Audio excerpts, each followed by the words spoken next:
കുറേ പ്രശ്നങ്ങൾ മക്കളുമായി ബന്ധപ്പെട്ട് മുമ്പൊന്നും കാണാത്ത രീതിയിലുള്ള ഒരുപാട് പ്രശ്നങ്ങൾ.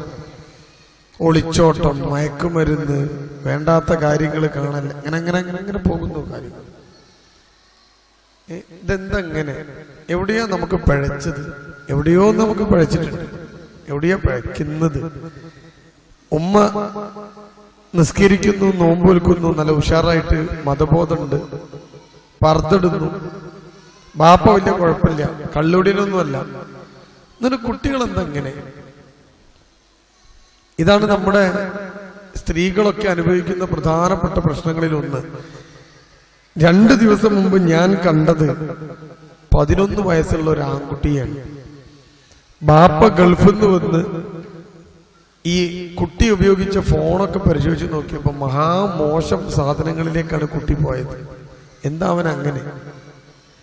ഇവിടുന്നൊക്കെയാണ് നമ്മൾ മക്കളെ വളർത്തുക, പാരന്റിങ് എന്നുള്ള ഒരു സാധനത്തെ നോക്കിക്കാണേണ്ടത്.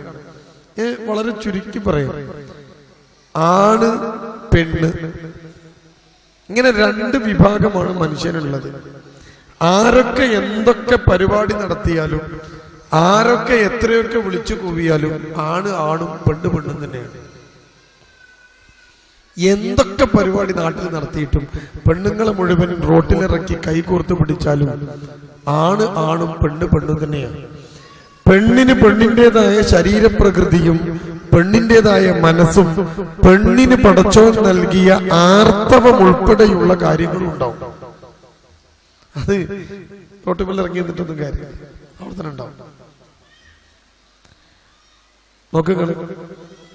അപ്പൊ ആദ്യം വേണ്ടത്, നമ്മുടെ നാട്ടിൽ ഇന്നുള്ള പ്രശ്നങ്ങളിൽ ഏറ്റവും പ്രധാന പ്രശ്നം പെണ്ണല്ലാതെയായി മാറിക്കൊണ്ടിരിക്കുന്നു എന്നുള്ളതാണ്.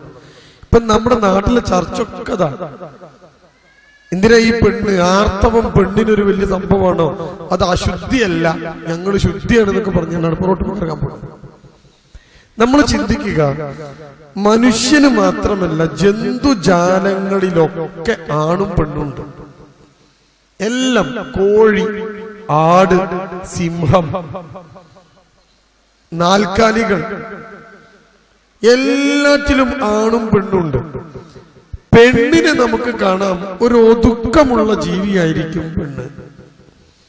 ആണിനെ കാണാം അല്പം അഗ്രസീവ് ആയിരിക്കും ആണ്. ആണാട് പെണ്ണാട്. ആണാടിന് നിങ്ങൾക്ക് ഒന്നിനെ പോറ്റാൻ കഴിയൂല, ഭയങ്കര അഗ്രസീവ് ആയിരിക്കും, പിടിച്ചാൽ കിട്ടൂല. പെണ്ണാടിന്റെ 10 പോറ്റുന്ന ആൾക്കാർ ഇതിലുണ്ടാവും. കണ്ടോ? വീട്ടിൽ നിങ്ങൾ പോറ്റുമ്പോ നാട് വിട്ടു പോവുക, കാണാതാവുക, അപ്പുറത്ത് പോയി വീട്ടിൽ പോയി പ്രശ്നം ഉണ്ടാക്കല് പൂവൻകോഴിയാണോ പെടക്കോഴിയാണോ? ഏതെടുത്ത് നോക്കിക്കോ നിങ്ങള്. സിംഹം കാട്ടിലെ രാജാവാണ്. ആൺസിംഹത്തിനാണ് സടയുണ്ടാവുക. ആൺസിംഹമാണ് ഉറക്കെ ഗർജിക്കുക. ആൺസിംഹത്തിന് കീഴിൽ സടയൊന്നുമില്ലാത്ത സാധാരണ ഒരു മൃഗമായിട്ട് പെൺസിംഹത്തിനെ കാണാം.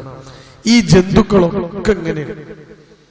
നമ്മുടെ സ്ത്രീകൾക്ക്, മനുഷ്യ സ്ത്രീക്ക് റബ്ബ് കൊടുത്ത ഒരു മനുഷ്യ പ്രകൃതി ഉണ്ട്. അതിന്റെ അർത്ഥം സ്ത്രീ ഇങ്ങനെ ആണിന്റെ കീഴില് വല്ലാണ്ട് ഇങ്ങനെ കാൽ കീഴിൽ ഒതുങ്ങി നിൽക്കണം എന്നല്ല ഞാൻ പറഞ്ഞത്.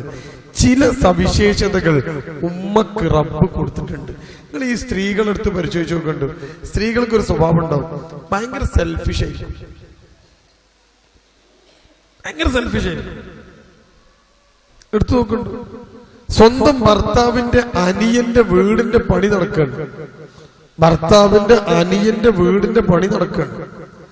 ഭർത്താവ് 1 ലക്ഷം രൂപ അവന് കടമായി കൊടുക്കാൻ തീരുമാനിച്ചു. നിങ്ങൾക്ക് ഇഷ്ടാവൂല്ലേ? നിങ്ങളെ ഭർത്താവ് അധ്വാനിച്ചുണ്ടാക്കിയ നിങ്ങൾക്ക് വേണ്ട പൈസ 1 ലക്ഷം ഉറുപ്പിക എടുത്തിട്ട് അനിയന് കൊടുക്കാൻ തീരുമാനിച്ചു. നിങ്ങൾക്ക് ഇഷ്ടാവൂല്ലേ? എന്തെങ്കിലും ഉണ്ടാത്ത ഇഷ്ടാവും? നിങ്ങൾ പറയോ 1 ലക്ഷം ആക്കണ്ട, ഒരു 1.5 കൊടുത്തേക്ക്, പാവല്ലേ? നിങ്ങൾ എന്താ പറയാന്നറിയോ? നമ്മള് വീടുണ്ടാക്കും മോനെന്തൊക്കെ തിന്നിനോ, അങ്ങോട്ട് തിന്നിനോ, തിരിഞ്ഞു കിട്ടുന്നില്ല, വെറുതെ കൊടുക്കാം. അല്ലെങ്കിൽ മുമ്പെപ്പോഴോ ഭർത്താവ് നമ്മുടെ വീട് പണിക്ക് വേണ്ടി എടുത്ത് വിറ്റ സ്വർണത്തിന്റെ കണക്ക് അപ്പുറത്ത് വെക്കും. അന്നിന്റെ വള വിറ്റി എതിരെ വാങ്ങി തന്നില്ല, നിങ്ങൾ അവനോട് പൈസ കൊടുത്താൻ പറ്റില്ല, വള വാങ്ങണ്ടേ. ഇത് പെണ്ണിന്റെ ഒരു സ്വഭാവമാണ്. ഈ സ്വഭാവത്തെ നമുക്ക് വളരെ നെഗറ്റീവാണ് എന്ന് വേണമെങ്കിൽ മറ്റുള്ള ആളുകൾക്ക് പറയാം. എന്തുകൊണ്ടാണ് ഒരു പെണ്ണ് ഇത്ര സെൽഫിഷ് ആവണം? നിങ്ങൾ ആരും ചിന്തിച്ചു നോക്കിയോ? റബ്ബ് സുബ്ഹാനഹു വ തആല ഒരു പെണ്ണിന് നൽകിയ അനുഗ്രഹങ്ങളിൽ ഒന്നാണ് ഈ സെൽഫിഷ്നെസ്. എന്റെ എന്ന പൊസസീവ്നെസ്, അതൊരു അനുഗ്രഹമാണ്. അതില്ലായിരുന്നുവെങ്കിൽ എന്നോ നിങ്ങളുടെ കുട്ടിയെ നിങ്ങൾ വീശി എറിഞ്ഞിട്ടുണ്ടാവും. എന്റെ കുട്ടി എന്ന് പറഞ്ഞ മടിയിൽ പിടിച്ചിരുത്തുന്നത്, എന്റെ മോള് എന്ന് പറയുന്നത്, ആ സെൽഫിഷ്നെസ് സ്ത്രീ എന്ന് പറയുന്ന ജനവിഭാഗത്തിന് റബ്ബ് തന്നിട്ടുണ്ട്. അല്ലേ? ചിന്തിച്ചു നോക്കിയാൽ അല്ലേ? ആണ്. ആ സെൽഫിഷ്നെസ് ഉള്ളത് കൊണ്ടാണ് കുടുംബം ഇങ്ങനെ നമ്മൾ പിടിച്ചു നിർത്തുന്നത്.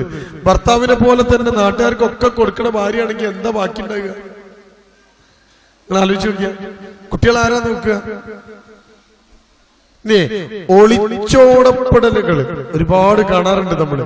അങ്ങനെ ഒളിച്ചോടുമ്പോ കുട്ടി ഒളിച്ചോടാൻ തീരുമാനിച്ച വാപ്പ പറയും, ഒറ്റ പറച്ചില പറയും, വാപ്പ പറയും പോണേ പോയിക്കോട്ടെ. വാപ്പ ഉമ്മ വിടൂല. കാരണം പെറ്റുപോറ്റി വളർത്തിയതിന്റെ ഇടങ്ങേറ് മുഴുവൻ ഉമ്മക്കാണ്. ഉമ്മ വിടൂല, പിടിച്ചവിടെ വെക്കും. അപ്പൊ പെണ്ണിന്റെ ഒന്നാമത്തെ കാര്യം ഞാൻ പറഞ്ഞത് ഇത്തിരി സെൽഫിഷ് ആയിരിക്കും. അത് മാതൃത്വത്തിന്റെ പ്രത്യേകതയാണ്. രണ്ടാമത്തെ പ്രത്യേകത എന്താണെന്നറിയോ? അതാണ് ഇപ്പൊ നഷ്ടപ്പെട്ടത്. കുട്ടികളൊക്കെ കേടുവരാനുള്ള കാരണങ്ങളിൽ ഒന്നതാ. ഒന്നാമത്തത് അവിടെ തന്നെ ഉണ്ട്. രണ്ടാമത്തെ ഒരു സാധനം, അമ്മ എന്ന പേരിനൊപ്പം നമ്മളൊക്കെ പറഞ്ഞിരുന്ന ഒരു സാധനമാണ് ക്ഷമ. ക്ഷമ. നീ എന്റെ മുമ്പിലേക്കാണ് ചെറുപ്പക്കാരികളായ ഉമ്മമാരൊക്കെ ഒന്ന് ചിന്തിച്ചു നോക്ക്. നമുക്ക് ഇല്ലാത്തതെന്താ? പർദ്ദ, മഫ്ത, വീട്, കാറ്, ഭക്ഷണം കഴിക്കാൻ ഇഷ്ടം പോലെ സാധനം. ഇല്ലാത്തൊരു സാധനത്തിന്റെ പേര് പോലെ പറഞ്ഞാൽ എന്താ പറയാ? മാല, വള. ക്ഷമ. കുട്ടികൾ ഇരിക്കുന്നു അപ്പുറത്ത് കളിച്ചങ്ങാടത്തിന്. കുട്ടികളോട് പോയി ചോദിച്ചു നോക്ക്, നമ്മുടെ ഉമ്മക്ക് ഇല്ലാത്തത് എന്താന്ന്? കുട്ടി എന്താ പറയാ? ഭംഗിന്ന ആണോ? അപ്പൊ മാതാപിതാക്കൾ, പ്രത്യേകിച്ച് ഉമ്മമാർ, ആ ഉമ്മയുടെ മുഖമുദ്രയായ, സ്ത്രീത്വത്തിന്റെ മുഖമുദ്രയായ ക്ഷമ പടച്ചോന് ഇഷ്ടം പോലെ കൊടുത്തിട്ടുണ്ട്. നിങ്ങളുടെ മക്കളെ, നിങ്ങളുടെ ഭർത്താവിന് 2 മണിക്കൂർ തികച്ചു നോക്കാൻ കഴിയില്ല. ഒന്നുകിൽ ആ കുട്ടിക്ക് 2 കിട്ടിയിട്ടുണ്ടാവും. അല്ലേ? 2 വയസ്സുള്ള കുട്ടിനെ, 1.5 വയസ്സുള്ള കുട്ടിയെ ഭർത്താവിനെ നോക്കാൻ ഏൽപ്പിച്ചു നോക്ക്. തിരിച്ചിങ്ങൾ 2 മണിക്കൂർ കഴിഞ്ഞ് വരുമ്പോഴേക്ക് അതിന്റെ കാലിന്റെ തൊടേന്റെ മുകളിൽ ചോന്ന് നിൽക്കുന്നുണ്ടാവും. അത് അവിടെ മൂത്രമൊഴിച്ച്, അത് തുടച്ചുമ്പോഴേക്ക് അപ്പുറത്ത് മൂത്രമൊഴിച്ച്, അത് തുടക്കുമ്പോഴേക്ക് ഇപ്പുറത്ത് മൂത്രമൊഴിച്ച്. നമ്മളാണെങ്കിൽ ഒരു തുണിയും കൊണ്ട് പിറകെ നടക്കും. ഭർത്താവിന് പറ്റുമോ? അയാൾ ഒരു പ്രാവശ്യം തുടയ്ക്കും, 2ാമത് തുടയ്ക്കുമ്പോൾ ദേഷ്യം വരും, 3ാമത് തുടയ്ക്കുമ്പോൾ കിട്ടിയിട്ടുണ്ടാവും തന്നെ. ഈ ബാപ്പമാർക്ക് മാതൃഗുണമില്ലാത്തത് കൊണ്ട് അവർക്ക് ക്ഷമ. അഡ്രിനാലിൻ എന്ന ഹോർമോണാണ്, ആണിന്റെ ഉയർന്നു നിൽക്കുന്ന ഹോർമോൺ. ഒരു ഹോർമോൺ പെട്ടെന്ന് ഷൂട്ടപ്പ് ചെയ്യും. അത് മനുഷ്യന്റെ മാത്രം പ്രത്യേകതല്ല. ഒരു പരുന്ത് വന്ന പെടക്കോഴി എന്താ ചെയ്യാ? കുട്ടികളായിട്ട് ഇങ്ങനെ ഒതുങ്ങും. പൂവൻകോഴിയോ സിംഹവും ഉണ്ടല്ലേ? എല്ലാറ്റിലും ഉണ്ടത്. അപ്പൊ സ്ത്രീയുടെ ഏറ്റവും പ്രധാനപ്പെട്ട ഗുണമായ ക്ഷമ. എന്റെ പ്രിയപ്പെട്ടവരെ, മക്കളെ വളർത്താൻ ആദ്യം വേണ്ടത് ഈ ക്ഷമയാണ്. ഈ ക്ഷമ നഷ്ടപ്പെട്ടതോടു കൂടിയാണ് മക്കൾ നമ്മുടെ കാര്യത്തിനൊക്കെ തെറ്റിപ്പോവാൻ തുടങ്ങിയത്. അവിടെ ക്ഷമയോടെ വളർത്താൻ നമ്മൾ തയ്യാറാവുക. അതാണ് പാരന്റിങ്ങിന്റെ, ഇസ്ലാമികമായ പാരന്റിങ്ങിന്റെ ഒന്നാമത്തെ സാധനം. ഈ നല്ല തികഞ്ഞ ക്ഷമ. ക്ഷമ വിട്ടുപോവാണ് കുട്ടികളൊക്കെ പറയുന്ന സാധന. ഇനി നിങ്ങൾ നോക്ക്. അപ്പൊ ഉമ്മയുടെ മുഖമുദ്രയായ 2 ഞാൻ പറഞ്ഞു. 1 പോസസീവ് ആയിരിക്കും, 2 ക്ഷമയുണ്ടായിരിക്കും. ഉണ്ടോ നിങ്ങൾ നോക്കണേ ഞാൻ പറയുമ്പോ. 3 ഉമ്മ എന്ന് കേൾക്കുമ്പോ തന്നെ ആളുകൾ പറയുക ക്ഷമ. പിന്നെ പറയുന്ന സ്നേഹം. ഞാനൊക്കെ എപ്പോഴും പറയാറുണ്ട്, ഈ മോട്ടോറും ടാങ്കും ഒക്കെ കണ്ടുപിടിച്ചില്ലെങ്കിൽ നിങ്ങൾ ആലോചിച്ച് നോക്കിയാൽ എന്താ സ്ഥിതി? മോട്ടോറും ടാങ്കും ഒക്കെ കണ്ടുപിടിച്ചില്ലെങ്കിൽ നമ്മുടെ ഉമ്മമാര് നമ്മളെ കുളിപ്പിച്ചത് കിണറ്റിന്റെ കരയെന്നായിരുന്നു. എന്റെയൊക്കെ തറവാട്ടില് ഓരോ തെങ്ങിന്റെ ചോട്ടിലും ഒരു പലക അല്ലെങ്കിൽ ഒരു കല്ലുണ്ടാവും. ഓരോ തെങ്ങിന്റെ ചോട്ടിൽ ഒരു പലക അല്ലെങ്കിൽ കല്ല്. വെള്ളം മുക്കിയിട്ട് കോരിയിട്ട് ബക്കറ്റിൽ നിറച്ചിട്ട് തെങ്ങിന്റെ ചോട്ട് കൊണ്ടുപോയി വെച്ച് ആ കുട്ടിനെ ആ പലകന്റെ മുകളിൽ നിർത്തിയിട്ടാ കുളിപ്പിക്കുക. കുട്ടി നന്നായില്ലെങ്കിലും തെങ്ങെങ്കിലും നന്നാവും. ഇങ്ങനെ കുളിപ്പിക്കുക. വെള്ളം കോരിയിട്ട് ചിലപ്പോ വെള്ളം മുക്കിയിട്ട് കുട്ടീന്റെ മേലേക്ക് ഒഴിക്കും. അപ്പൊ നമ്മളിങ്ങനെ ഓടും കിണറ്റിന്റെ ചുറ്റും. പിന്നെ ഉമ്മ പിടിച്ചുകൊണ്ടെന്ന് പിന്നെ ഒഴിക്കും, സോപ്പൊക്കെ തേക്കും, പിന്നെ ഓടും. അങ്ങനെ നമ്മൾ കുളിക്കും, ഉമ്മ വിയർത്ത് കുളിക്കും. പക്ഷേ എന്തോ ഒരു ക്ഷമയായിരുന്നു ഉമ്മമാർക്ക് തരുന്നത്. കുട്ടി എത്ര ഓടിയാലും ക്ഷമിച്ചിരിക്കും. നിങ്ങൾ ചിന്തിച്ചു നോക്ക്, മോട്ടോറും ടാങ്കും ഒക്കെ കണ്ടുപിടിച്ചില്ലെങ്കിൽ നമുക്കൊക്കെ ഇപ്പൊ കുട്ടികൾ ഉണ്ടാവും. ഇപ്പത്തെ അമ്മമാരെങ്ങാനുമാണ് കിണറ്റിക്കരെ കുളിപ്പിക്കാൻ കൊണ്ടുപോയതെങ്കിൽ കുട്ടി ഒരു റൗണ്ട് പോയിട്ട് 1/2 റൗണ്ട് ഓടുവോ? അതിന്റെ മുമ്പ് വല്ല മട്ടലോ വടിയോ എടുത്തിട്ട് അടിച്ചു വീഴ്ത്തൂല. അതിനെ കുളിപ്പിക്കാൻ കൊണ്ടുപോയ കുട്ടിയെ മയ്യത്ത് കുളിപ്പിച്ചു കൊണ്ടുവരുന്നു. ഇതാണ് ഇന്നത്തെ പുതിയ പെണ്ണുങ്ങളെ ക്ഷമ. ഭയങ്കര വിദ്യാഭ്യാസ, MA, MSc, B.Ed, MBBS, BHMS ഇല്ലാത്തവരൊന്നുമില്ല. ക്ഷമ അത് പോയി. പെണ്ണിന്റെ ഗുണമായിരുന്നു അത്. അടുത്തതെന്താ? സ്നേഹം. ഒരു പെണ്ണ് ഉമ്മയാകുമ്പോ ആ പെണ്ണിന് വേണ്ട സാധനമായിരുന്നു സ്നേഹം. ഉമ്മാനെ കുറിച്ച് നമ്മൾ പറയേണ്ടതാ സ്നേഹനിധി. ഉമ്മ സ്നേഹത്തിന്റെ പ്രതീകമാണ്. സ്നേഹിക്കാൻ ഉമ്മാർക്കേ പറ്റുള്ളൂ. എന്റെ പ്രിയമുള്ളവരെ, എന്റെ മുമ്പിലിരിക്കുന്ന സ്ത്രീകൾ ചിന്തിച്ചോ, ഇന്ന് കുട്ടിയൊക്കെ കൂടുതൽ താല്പര്യം ഉമ്മയോടാണോ ഉപ്പയോടാണോ? ഉണ്ടാകുന്നൊരു കാര്യമൊന്നുമില്ല. ശരിക്കും പറഞ്ഞോ, ആരോടാ കുട്ടിക്ക് താല്പര്യം? ഉമ്മനോടാണോ ഉപ്പനോടാണോ? പണ്ടൊക്കെ വാപ്പാന്റെ അടുത്ത് നിന്ന് തല്ലിട്ടാക്കാൻ വേണ്ടി ഉമ്മാന്റെ അടുത്തേക്ക് ആ കുട്ടി ഓടുക. ഇപ്പോഴോ? ഇപ്പൊ നിങ്ങളെ കൂടെ ജീവിച്ച് ജീവിച്ച് ജീവിച്ച് നിങ്ങളെ ഭർത്താക്കന്മാര് ക്ഷമ പഠിച്ച്, നിങ്ങളാണെങ്കിലോ ക്ഷമ പോയി അല്ലേ? കുട്ടിക്ക് ഇഷ്ടാര് ഉമ്മനാണോ വാപ്പനാണോ? ഞാൻ വീട്ടിൽ കയറി വന്ന് എന്റെ മക്കളൊക്കെ കൂടി ഓടിക്കൂടുന്നു ചുറ്റും. എന്തുകൊണ്ടാ? അപ്പൊ ചിന്തിച്ചു നോക്കണം, നമ്മുടെ പാരന്റിങ്ങിന് എവിടെയോ ചില പ്രശ്നങ്ങൾ വന്നു പോയി എന്നതിന്റെ ചില ഓർമ്മപ്പെടുത്തലുകൾ ഓർമ്മപ്പെടുത്തിയെന്ന് മാത്രം. ഇനി ഞാൻ പറഞ്ഞു സ്നേഹം. സ്നേഹം. ഉമ്മ മക്കളെ സ്നേഹിക്കുന്നു. എങ്ങനെ സ്നേഹിക്കേണ്ടത്? എങ്ങനെ സ്നേഹിക്കേണ്ടത്? എങ്ങനെയാ? സ്നേഹിച്ചിട്ട് കാര്യമില്ല. സ്നേഹമുണ്ടെന്ന് സ്നേഹിക്കപ്പെടുന്ന ആളുകൾക്ക് ബോധ്യപ്പെടണം. സ്നേഹിച്ചിട്ട് വലിയ കാര്യമൊന്നുമില്ല. സ്നേഹം ഉള്ളിൽ വെച്ചിട്ട് കാര്യമില്ല. സ്നേഹം പ്രകടിപ്പിക്കണം. അതാണ് ഉമ്മ എന്ന് പറഞ്ഞത്. സ്നേഹം പ്രകടിപ്പിക്കണം. അവിടെയാണ് പാരന്റിങ്ങിന്റെ അടുത്ത പ്രധാനപ്പെട്ട പോയിന്റ് വരുന്നത്. ഈ പ്രകടിപ്പിക്കുന്ന സ്നേഹമാണ് സ്നേഹം. ഒഴുകുന്ന നദി പോലെ സ്നേഹം, കെട്ടി നിർത്തിയ വെള്ളം പോലെയല്ലാതെ. അപ്പൊ ഈ സ്നേഹത്തെ പ്രകടിപ്പിക്കാൻ നമ്മൾ തയ്യാറാവണം. എത്ര അമ്മമാർക്ക് ഇത് പ്രകടിപ്പിക്കും എന്ന് പറഞ്ഞാൽ നമുക്കിഷ്ടാണ് എന്ന് കുട്ടി അറിയണം.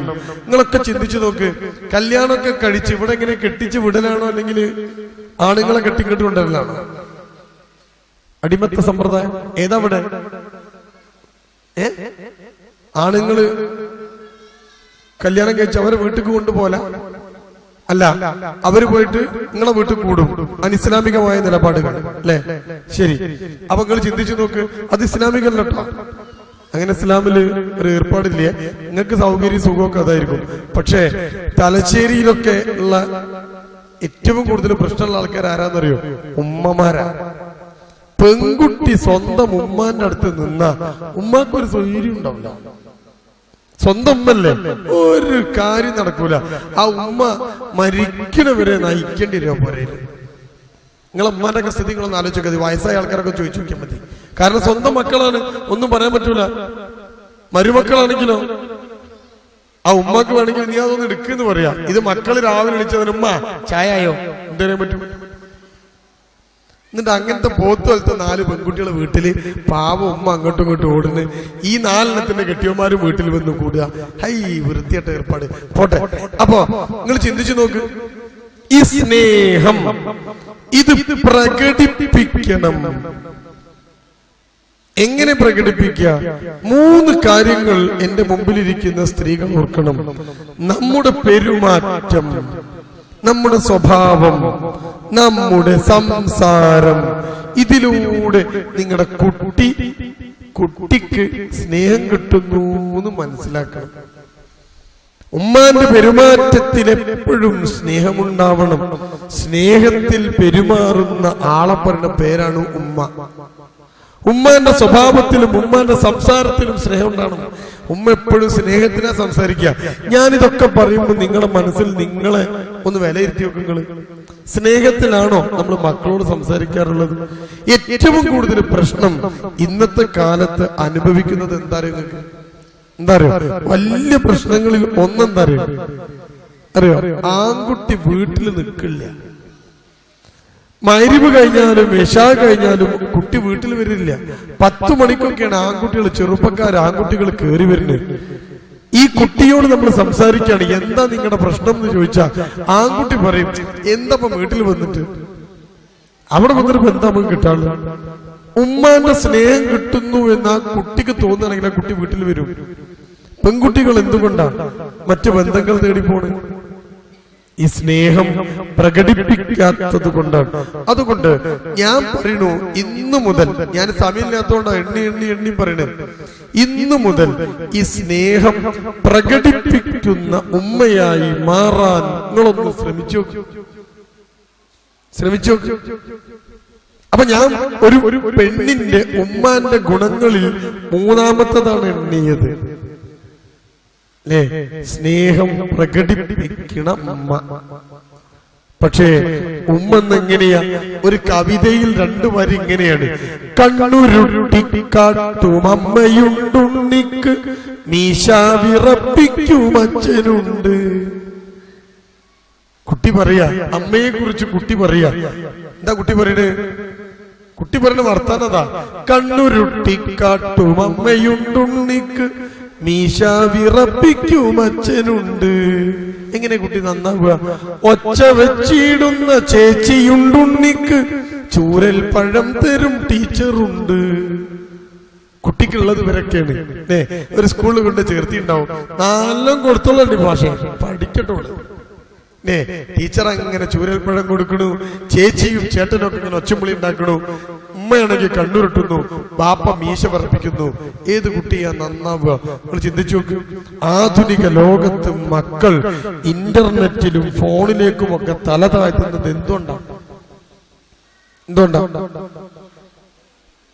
കണ്ടോ? അപ്പൊ ഒരു വീട്ടിനകത്ത് നാം ഉണ്ടാക്കേണ്ട ഒരു അന്തരീക്ഷമുണ്ട്. ആ അന്തരീക്ഷത്തിൽ സ്ത്രീക്ക് വലിയ പങ്കുണ്ട്. ഞാൻ ഇനി നിങ്ങളോട് ഏറ്റവും കൂടുതൽ കേസുകൾ റിപ്പോർട്ട് ചെയ്യുന്ന ഒരു സാധനം തരുകൾക്ക് ഭർത്തൃമതികളായ സ്ത്രീകളുടെ അവിഹിത ബന്ധങ്ങളാണ്. എത്രയേ ഞാൻ കേൾക്കണ അറിയാം. ഞാൻ കേട്ടത് പറയാതിരിക്കുന്നത് അത് അവർക്കൊരു വിഷമമുണ്ടല്ലോ എന്ന് വിചാരിച്ചിട്ടാണ്. എത്രയോ സ്ത്രീകൾ ഈ അടുത്ത് കൊണ്ടുവന്ന ഒരു പെണ്ണ്, ഭയങ്കര പ്രശ്നം. ആ പെണ്ണ് തല ചുറ്റി വീഴുക, അടുക്കളയിൽ തല ചുറ്റി വീഴുക, ഇങ്ങനെ ആകെ പ്രശ്നം. ഡോക്ടറെ കൊണ്ട് കാണിച്ചു. ഡോക്ടർ പറഞ്ഞു, ഈ പെണ്ണിന് ഞാൻ നോക്കിയിട്ട് ഒരു പ്രശ്നം കാണുന്നില്ല. ഞാൻ നോക്കിയിട്ട് പ്രശ്നങ്ങളൊന്നുമില്ല. ബ്ലഡ് പരിശോധിച്ചു, സ്കാനിങ് എടുത്തു. ആ പെണ്ണിന് എപ്പോഴും ക്ഷീണം. അവസാനം ഡോക്ടർ പറഞ്ഞു, എന്തോ ഒരു മാനസികമായ പ്രശ്നമുണ്ട് തോന്നുന്നു, നിങ്ങളൊരു കൗൺസിലിംഗ് നടത്തി നോക്ക്. അങ്ങനെ ഈ പെണ്ണിനെ കൊണ്ടുവരിക. ആ പെണ്ണിനെ കൊണ്ടുവന്ന് ഒറ്റയ്ക്ക് സംസാരിച്ചു നോക്കിയപ്പോ പെണ്ണ് കരയാൻ തുടങ്ങി. ഗൾഫിലുള്ള ഭർത്താവ് ഗൾഫിൽ പോയ സമയത്ത് തന്റെ കയ്യിലെ മൊബൈൽ ഫോണിൽ ആ പെണ്ണ് അവിഹിതമായ ഒരു ബന്ധം ഉണ്ടാക്കിയിട്ടുണ്ട്. ആ ബന്ധം ഉണ്ടാക്കിയ ചെക്കൻ കുറെ പറഞ്ഞു വെറുപ്പിച്ചപ്പോ ഈ പെണ്ണ് തട്ടടാത്ത ഒരു ഫോട്ടോ അയച്ചു കൊടുത്തു. ആ പെണ്ണിന്റെ പെരുന്നാളിനെടുത്ത ഫോട്ടോയൊക്കെ അയച്ചു കൊടുത്തു. അവൻ പറഞ്ഞു, ഇങ്ങനത്തെ ഫോട്ടോ എനിക്ക് വേണ്ട, തട്ടടാത്തൊരു ഫോട്ടോ അയച്ചു തരുമോ? കുറെ പറഞ്ഞപ്പോ തട്ടടാത്തൊരു ഫോട്ടോ അയച്ചു കൊടുത്തു. നോക്ക്. പിന്നെ കുറെ ദിവസം കഴിഞ്ഞപ്പോ ഒരു വേണ്ടാത്ത ഫോട്ടോ അയച്ചു കൊടുത്തു. പിന്നെ ഈ പെണ്ണിന് മറ്റു പലരും വിളിക്കാൻ തുടങ്ങി. ബസ്സിലെ കണ്ടക്ടറായി ജോലി ചെയ്യുന്ന ഈ ചങ്ങാതിക്ക് ഫോട്ടോ അയച്ചതിന് ശേഷം ഈ പെണ്ണിന് പലരും വിളിക്കാൻ തുടങ്ങി. വിളിച്ചിട്ട് പറയും, ഇന്ന പെണ്ണല്ലേ, ഞങ്ങൾ ഫോട്ടോ കണ്ടു, എനിക്കൊരു ഫോട്ടോ അയച്ചിരുന്നു, അല്ലെങ്കിൽ എന്നോട് സംസാരിക്കൂല എന്ന് പറഞ്ഞാൽ കേക്കോ. കുടുങ്ങിയ പെണ്ണ് ശരിക്കും ട്രാപ്പിലായി. അങ്ങനെ 3 or 4 പേര് ഈ പെണ്ണിനെ ഇങ്ങനെ വിളിക്കാൻ തുടങ്ങി, വേണ്ടാത്തരം പറയാൻ തുടങ്ങി. ഇതൊക്കെ കേൾക്കേണ്ടി വന്നു. ആ പെണ്ണിന്റെ വാട്സപ്പിലേക്ക്, ആ പെണ്ണിന്റെ ഫേസ്ബുക്കിലേക്കൊക്കെ വേണ്ടാത്ത വീഡിയോകൾ പോലും ഈ അങ്ങാടിയിലെ വൃത്തികെട്ടവന്മാർ അയക്കാൻ തുടങ്ങിയപ്പോ ഈ പെണ്ണിന് ഇത് പറയാൻ പറ്റുമോ? വാപ്പനോട്, ഉമ്മയോട്, ഭർത്താവിനോട് പറയാൻ പറ്റുമോ? അങ്ങനെ കുറെ മുമ്പിലിരുന്ന് പൊട്ടിക്കരഞ്ഞ് കാര്യങ്ങളൊക്കെ പറഞ്ഞ് ഇനി എന്ത് ചെയ്യണം, ആ മൊബൈലും ഫോണും സാധനങ്ങളും ഒക്കെ മാറ്റി ഈ പെണ്ണ് പറഞ്ഞു, ഇനി ഞാൻ ഫോൺ തന്നെ ഉപയോഗിക്കുന്നില്ല. എത്ര പെണ്ണുങ്ങളുണ്ട് നിങ്ങൾക്ക്? എത്ര എണ്ണം? പഠിത്തം ഒരു ഭാര്യയും ഭർത്താവും തമ്മിൽ പ്രശ്നമായിട്ട് വന്നപ്പോ ആ ഭാര്യ ഇങ്ങനെ ആരോപണം ഉന്നയിക്കുക, ഭർത്താവിന്റെ ഫോണിൽ അതുണ്ട്, ഇതുണ്ട്, മറ്റേതുണ്ട്, മറിച്ചതുണ്ട്. കാരണം എന്താണെന്നറിയോ? ആ പെണ്ണിന് ഇതേപോലത്തെ ഒരു ബന്ധമുണ്ട്.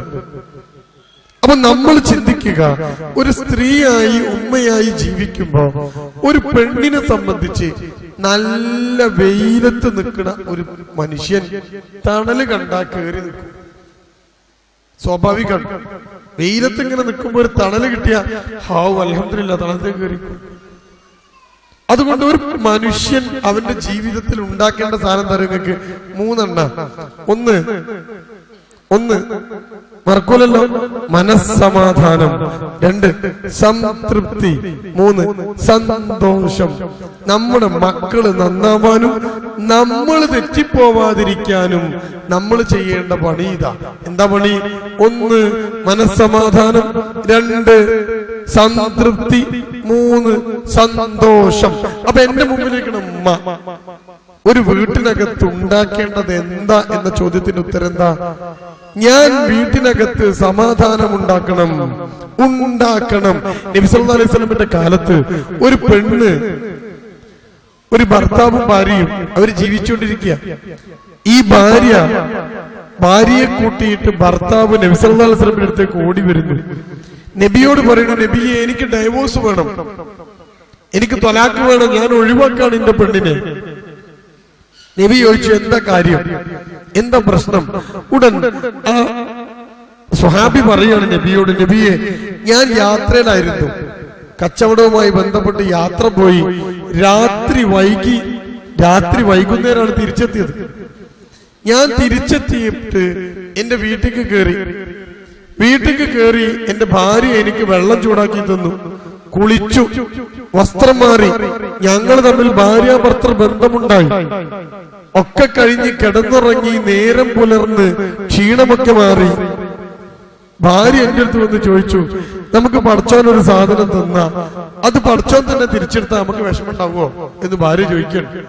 ഭർത്താവ് പറഞ്ഞില്ല, പടച്ചോൻ തന്നത് പടച്ചോൻ തിരിച്ചെടുക്കാം. അപ്പൊ ഭാര്യ പറയാണ്, എങ്കിൽ നമ്മുടെ മോനെ റബ്ബ് തിരിച്ചു വിളിച്ചിരിക്കുന്നു. നോക്കണങ്ങളെ, സ്വന്തം മകൻ മരിച്ചു പോയി, ആ മകൻ മരിച്ച വിഷമം മാറാതെ നിൽക്കുന്ന വീടാ.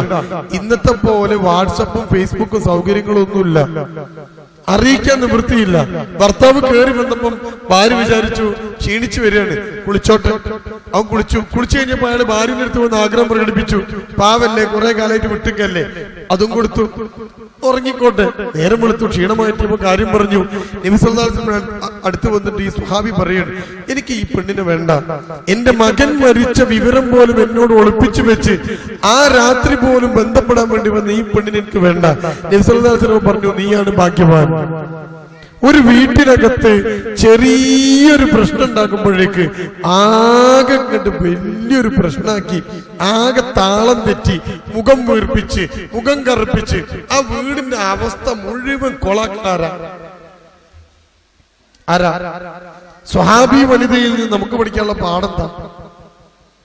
അപ്പൊ ഒരു വീട്ടിനകത്ത് സന്തോഷം കൊണ്ടുവരാനുള്ള അംബാസഡർമാരാണ് സ്ത്രീകൾ.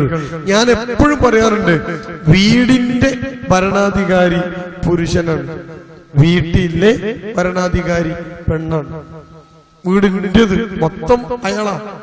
പക്ഷെ വീട്ടില് ഈ പെണ്ണുള്ളത്.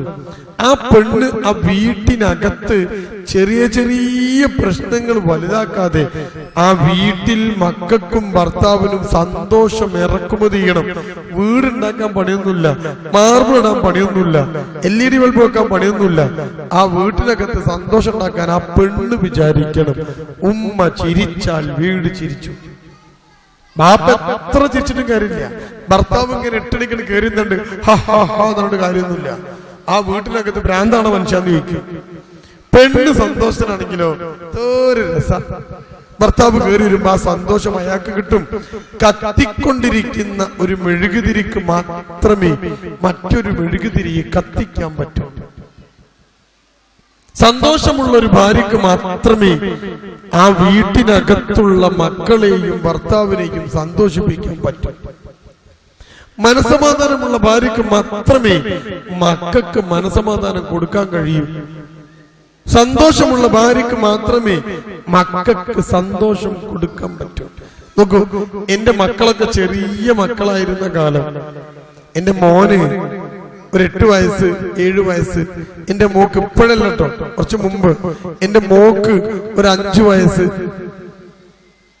ഈ ഇങ്ങനെ ചെറിയൊരു മോനുണ്ട്. ഇങ്ങനെ നിൽക്കുന്ന സമയത്ത് കോളേജിൽ എനിക്ക് മക്കൾ ഉമ്മാന്റെ ഫോൺ എടുത്ത് വിളിച്ചിട്ട് എന്നോട് പറഞ്ഞു, ഉപ്പ നേരത്തെ വരും, നമുക്ക് ബീച്ചിൽ പോവാം, കോഴിക്കോട് ബീച്ചിൽ.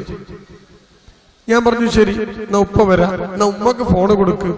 അവക്ക് ഫോൺ കൊടുത്തപ്പോ ഞാൻ പറഞ്ഞു, എടി ഞാൻ ഇന്നാല് പെട്ടെന്ന് വരാം, കോളേജ് വിട്ടാൽ ഉടൻ തന്നെ വരാം, നമുക്ക് ബീച്ചിൽ പോയിട്ട് മൈരി പോകുമ്പോഴേക്ക് അവിടുന്ന് പോരാ, നിസ്കരിച്ചിട്ട് നമുക്കൊന്ന് കറങ്ങിങ്ങ് പോരാ, ഭക്ഷണമൊക്കെ കഴിച്ചിട്ട് വരാം. അതുകൊണ്ട് ഞാന് കോളേജ് വിട്ട് കഴിഞ്ഞാൽ 4 മണിക്ക് വിട്ടാൽ ഒരു 10-20 മിനിറ്റ് കൊണ്ട് അവിടെ എത്തും. അതുകൊണ്ട് കുട്ടികളെ പെട്ടെന്ന് മാറ്റി റെഡിയാക്കി നിർത്തണം കേട്ടോ. ഞാൻ 4:30 മണിക്ക് 4:20 വീട്ടിലെത്തി. വീട്ടിലെത്തിയപ്പോണ്ട് വീട്ടിൽ നിന്ന് ഭയങ്കര കരച്ചിൽ. ബെല്ലടിച്ചു നോക്കിയപ്പോണ്ട് ഭാര്യ വന്ന് വാതിലുറക്കണേ. ആകെ അങ്ങോട്ട് ദേഷ്യം പിടിച്ചിട്ട് പൂവങ്കോയി മാരിയുണ്ട്. ഞാൻ ചോദിച്ചു, എന്താണ് ഈ പ്രശ്നം? അപ്പൊ അവള് പറഞ്ഞു, ഞാൻ വരില്ല, എങ്ങോട്ടും പോണ്ട. അതെന്താ, ഞാൻ അത്ര കഷ്ടപ്പെട്ട് എന്റെ എൻഗേജ്മെന്റ് ഒക്കെ ഒഴിവാക്കിയിട്ട് ബീച്ചിൽ പോകാൻ വേണ്ടി വന്നപ്പോ എങ്ങോട്ടും പോണ്ട അറിയാം. പറ്റില്ല, പോണ്ട. ഞാൻ ചോദിച്ചു, എന്താ പ്രശ്നം? പ്രശ്നം എന്താ വെച്ചാൽ എല്ലാവർക്കും പുതിയത് തന്നെ വേണം ബീച്ചിൽ പോവാൻ. ഡ്രസ് മോള് പറഞ്ഞു, എനിക്ക് പുതിയ ഡ്രസ് വേണം, പാന്റെ കൂടെ എപ്പോഴെങ്കിലും കിട്ടുന്ന അവസരം പുറത്തു പോവാൻ. ഓള് പറഞ്ഞു, പെരുന്നാളിനെടുത്ത പുതിയത് തന്നെ വേണം. കുട്ടികൾ പറയില്ലേ? അങ്ങനെ പറയുമ്പോ നിങ്ങൾ എന്താ പറയല്ലേ? തരൂല. കുട്ടിക്ക് വാശി, ഉമ്മക്കും വാശി. കുട്ടി വാശി പിടിച്ച് അവിടെ ഇരിക്കും, ഉമ്മ കൂറുമ്പറ്റി അവിടെ നിൽക്കും. ഇതന്നെ എന്റെ വീട്ടിലുണ്ടായത്. തരൂല. അപ്പൊ മോള് പുതിയ ഡ്രസ്സുകൾ കണ്ടപ്പോ ചെറുതുണ്ട്, നന്ന ചെറുത്. അവൻ പറഞ്ഞു, എനിക്കും വേണം പുതിയത്. മൂത്തവൻ പറഞ്ഞു, മൂത്തേന് ഷൂ ഒക്കെ വേണം ബീച്ചിക്ക്, അതിന് പൂഴി കയറി ഇറപ്പാവൂലേ. ഇവള് പറഞ്ഞു, ഫുൾ ക്യാൻസൽ, ആരും പോണ്ട. ആകെ ദേഷ്യം. ഞാൻ വന്നപ്പോണ്ട് മോന് നടുവിലകത്തിരുന്ന് കരയണ്, മോള് ബെഡ്റൂമിലിരുന്ന് കരയണ്, ചെറുതിങ്ങനെ അന്തം വിട്ടിക്കണ്, ഓളിങ്ങനെ തിളച്ച് മറിയണ്. ഇത്തിരി ചായപ്പൊടി ഇട്ടാ ചായാവും. ഇനി എന്ത് ചെയ്യും? ചെറിയൊരു പ്രശ്ന, ഒരു പ്രശ്നത്തെ മാനേജ് ചെയ്യാൻ അറിയില്ല എന്ന് പറഞ്ഞാൽ പിന്നെ എന്തിനാ നമ്മള് വീട്ടിൽ നിൽക്കണേ? ഭർത്താവ് MD-യും ഭാര്യ മാനേജറുമാണ് വീട്ടിൽ. വീട്ടിൽ മുഴുവൻ സാധനം മാനേജ് ചെയ്യേണ്ടത് നിങ്ങളാ പൊരന്ന് നോക്കി തന്നാ മതി, ബാക്കി മൂപ്പര് നോക്കിക്കോളും. പുറത്തു പോയിട്ട് ജോലി ചെയ്യണം, പൊരി നോക്കണം, നടക്കുമ്പോ. അപ്പോഴോ ഞാൻ അകത്തേക്ക് കയറി വിളിച്ചു, മോക്കുമ്പോ എന്താ വേണ്ടി? പുതിയത് വേണം. ഞാൻ എടുത്തെടുത്തു പുതിയ ഡ്രസ്. മോനെന്താ വേണ്ടി? പുതിയത്. പിന്നെ ഷൂ എടുത്തെടുത്തു. ഇതൊന്നും എന്റെ ഭാര്യക്ക് ഇഷ്ടാവില്ല. ഇഷ്ടാവോ ഇല്ല. ചെറുതിനെന്താ വേണ്ടി? ഓന് പുത്തം പുതിയത് എടുത്തെടുത്തു. എല്ലാരും മാറ്റി. അവളോട് പറഞ്ഞു, നീ മാറ്റിക്കോന്ന്. അവളെ മോന്ത തെളിയോ? ഇല്ല. ഞാൻ അളമാറന്ന് പഴയ കുറച്ച് ഡ്രസ്സ്, മോന്റെയും മോളെയും ഒക്കെ പഴയ ഡ്രസ്സ് എടുത്ത് കാറിന്റെ ഡിക്കിയിൽ വെച്ചു, ഹവായി ചെരുപ്പ് ഉൾപ്പെടെ. കോഴിക്കോട് ബീച്ച് കണ്ടെത്തി കാറ് നിർത്തിയതും മക്കളൊക്കെ കൂടി ആ ബീച്ച് ഞാൻ പറഞ്ഞു നടക്കൂല, ഈ പുതിയ ഡ്രസ് ഇട്ട് ബീച്ചിൽ ഇറങ്ങാൻ പറ്റൂല. അതുകൊണ്ട് കാറിന്റെ ഡിക്കിയിൽ പഴയ ഡ്രസ് ഉണ്ട്, വണ്ടിയിൽ നിന്ന് മാറ്റിയ ബീച്ചിൽ ഇറങ്ങാം. അത് പറഞ്ഞ് നാവെടുക്കണതിന് പിന്നെ മോൻ ഡിക്കിക്ക് ചാടിയാണ്, ബാക്കിലെ സീറ്റ് ഡിക്കി നോക്കിപ്പോ ചാടി ഡിക്കിന്ന് ഡ്രസ് എടുത്ത് ഓൻ ഡിക്കിന്ന് തന്നെ മാറിയാണ്. മറ്റോള് സീറ്റ് വന്ന് മാറി ചെറുതിന് വിട്ടെടുത്ത് അവാഴ്ചയിൽപ്പെട്ടിട്ട് 3 ആളും ബീച്ചിക്ക്. പ്രശ്നം തീർന്നില്ലേ? ഇത്ര ചെറിയൊരു പ്രശ്നത്തിനാണ് ആ പെണ്ണ് മണിക്കൂറുകളോളം വീർപ്പിച്ചേ മോന്ത. ഇതാണ് മാനേജ്മെന്റ്. ഞാൻ എന്താ പറഞ്ഞത്? ഈ 3 കാര്യങ്ങൾ വീട്ടിനകത്തുണ്ടെങ്കിൽ മക്കളെ വളർത്താൻ നിങ്ങൾക്ക് കഴിയൂ. ഏതാ സാധനം 3 ഒന്ന് സന്തോഷം, സമാധാനം, പിന്നെന്താ ഒന്നൊരു പറഞ്ഞല്ലോ ഞാൻ, മനസ്സമാധാനം, സംതൃപ്തി, സന്തോഷം. ഇതാണ്